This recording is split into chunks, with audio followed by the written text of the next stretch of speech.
अभी तक तो सिर्फ ये दावा हुआ कि मस्जिद के नीचे मंदिर था, लेकिन अब पता क्या दावा होगा। अब दावा यह करना पड़ेगा मुसलमानों को कि जितने भी बड़े बड़े मंदिर हैं ना, इसके नीचे भी हमारी मस्जिद थी। जब आप मस्जिद को सर्वे के ऑर्डर दे रहे हैं मस्जिद पे, तो आप मंदिर के नीचे भी ऑर्डर दो। अब ऐसे ही होगा। बड़े बड़े जितने भी है ना, उज्जैन के महाकालेश्वर, कामाख्या देवी की मंदिर और केदारनाथ की मंदिर, अब हर मंदिर के नीचे यही याचिका दाखिल किया जाना चाहिए कि हर मंदिर के नीचे मस्जिद थी। बरेलवी मकतब फिक्र में जाएंगे तो वो तो कहेंगे कि भाई हर मंदिर के नीचे कोई गधे शाह हैं, कोई बाबा शाह पड़े हुए हैं, भाई हमारे यहाँ मजार है, लो हमारे यहाँ पर फला कुतुब शाह दफन है, फला जमाने में हमारे फला बुजुर्ग आए थे, उनकी कब्र है, लो अब दो, सर्वे की इजाजत दो। होता है ऐसा, बहुत होता है। उत्तर प्रदेश में एक जगह हम लोग गए, वहां पर देखा वह जगह खाली थी। 3-4 महीने के बाद आए तो एक बहुत बड़ा मजार बना दिया गया, उसमें ऊपर क्या लिखा हुआ था, गधे शाह। तो हमने अपने उस्ताद से पूछा कि हजरत ये गधे शाह क्या है? बोला आजकल बहुत आसान है, मजार बना दो और कोई पीर बुजुर्ग ना मिले तो घोड़े शाह नाम रख देते, गधे शाह नाम रख देते, और लोग आते हैं, चादर चढ़ाते हैं, पैसा देते हैं, उनकी कमाई होती।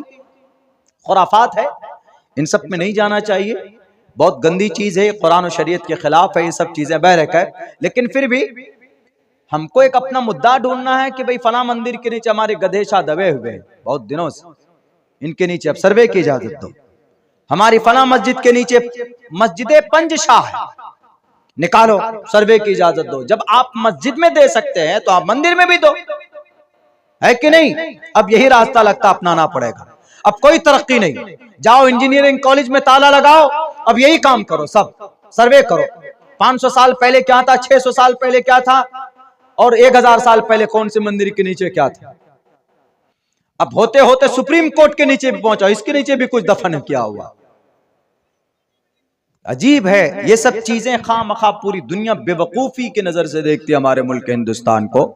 वहां कानून क्या बना, कानून ये बना था कि ऐसा होने वाला है, इसलिए कानून ये बना कि 15 अगस्त 1947 के दिन जो मस्जिद है वो मस्जिद रहेगी, जो मंदिर है वो मंदिर रहेगा, जो गुरुद्वारा है वो गुरुद्वारा रहेगा, और जो चर्च है और जो कलीसा है वो कलीसा रहेगा। ये कानून बन गया। लेकिन एक मैटर को, एक मस्जिद को उससे अलग किया गया, सिर्फ बाबरी मस्जिद को। कहा कि बाबरी मस्जिद पर केस चल सकता, बाबरी मस्जिद का मामला पहले से ही चल रहा है, इसलिए बाबरी मस्जिद को इस कानून से अलग किया गया। कानून ये बना 1991 में, कहां पर बना, ये पार्लियामेंट में कानून बना, पार्लियामेंट के स्पीकर के सामने बना, और दोनों पक्षों में बहस मुबासे के बाद ये कानून पास हुआ। आज के हमारे इन दंगाइयों से मैं कहना चाहता हूं कि 1991 में जो कानून बना है, क्या आप उनसे ज्यादा विद्वान हो, क्या आप उनसे ज्यादा पढ़े लिखे हो, क्या आप उनसे ज्यादा आपने किताबें पढ़ी? खाक कुछ भी नहीं पढ़ा। दुर्गे माता की पूजा पे तो मंत्र नहीं आता, मंत्र नहीं आता पढ़ने के लिए, ब्रह्म सूत्र याद नहीं, हनुमान चालीसा कहिए तो 1-2 लाइन के बाद दाएं बाएं घूमते, दाएं बाएं नजरें चुराते फिरते।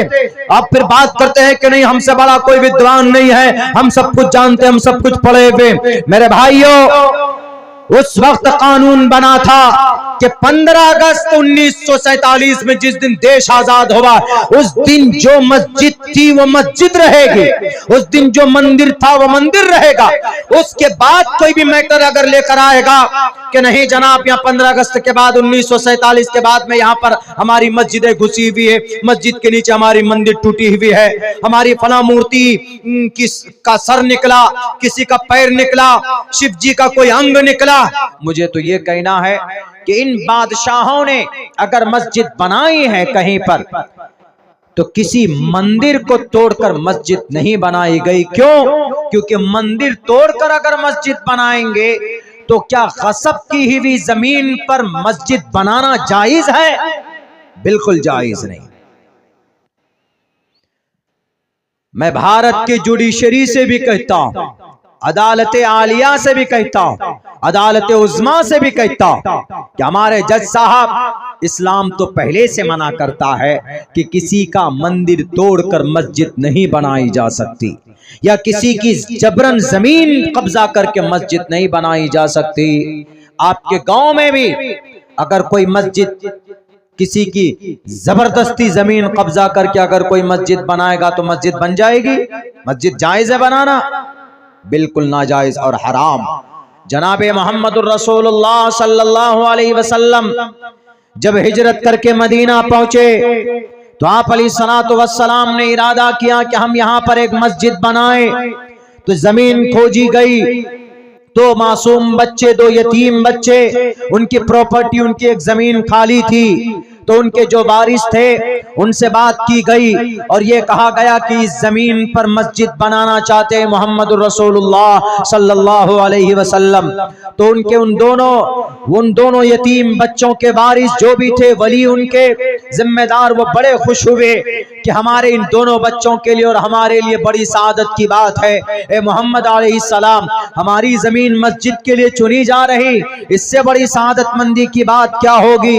आप लीजिए, बोलिए कितनी जमीन चाहिए उतनी जमीन हम आपको देते।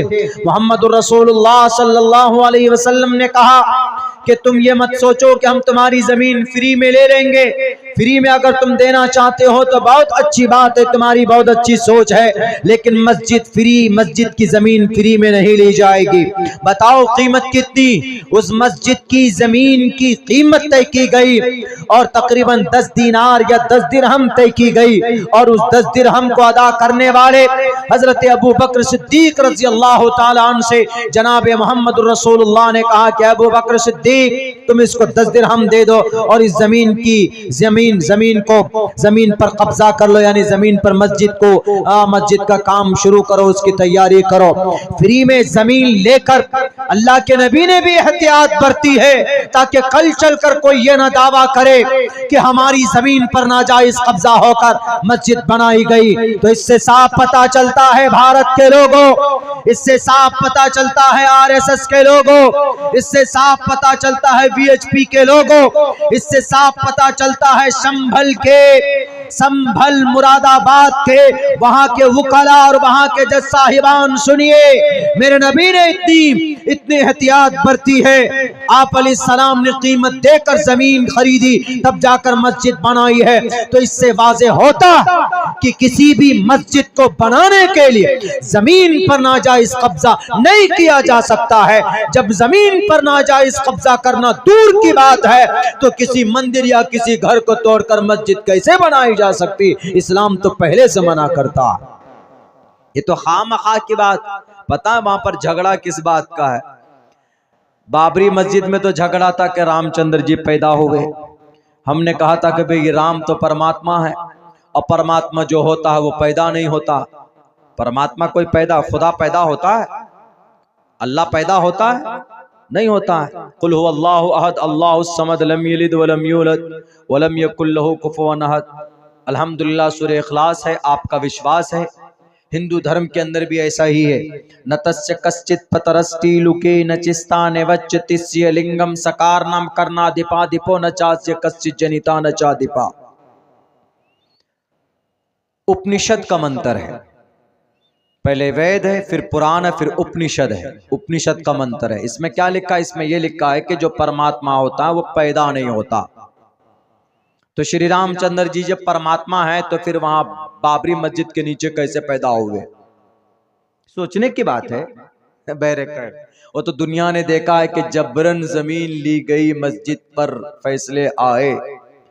मस्जिद पर जो Ranjan Gogoi, he was a chief justice of India, now he is member of parliament, MLC हैं अभी वो, राज्यसभा के मेंबर हैं अभी वो। उन्होंने फैसला क्या दिया कि मस्जिद के नीचे विशेष मिले हैं, कुछ टुकड़े, कुछ पत्थर के टुकड़े मिले हैं, लेकिन उससे ये साबित नहीं होता कि यह मस्जिद मंदिर तोड़कर बनाई गई।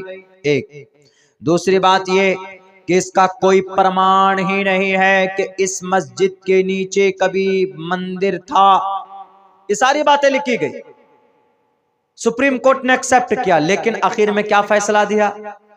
सारी चीजें होने के बाद फैसला ये दिया कि ये मस्जिद, इसकी जमीन हिंदू के कब्जे में जाएगी, हिंदुओं को दिया जा रहा है, और मुसलमानों को इस जमीन, इस बाबरी मस्जिद की जमीन के बदले में 5 एकड़ जमीन कई किलोमीटर दूर वहां पर उनको दी जाएगी इसके बदले में।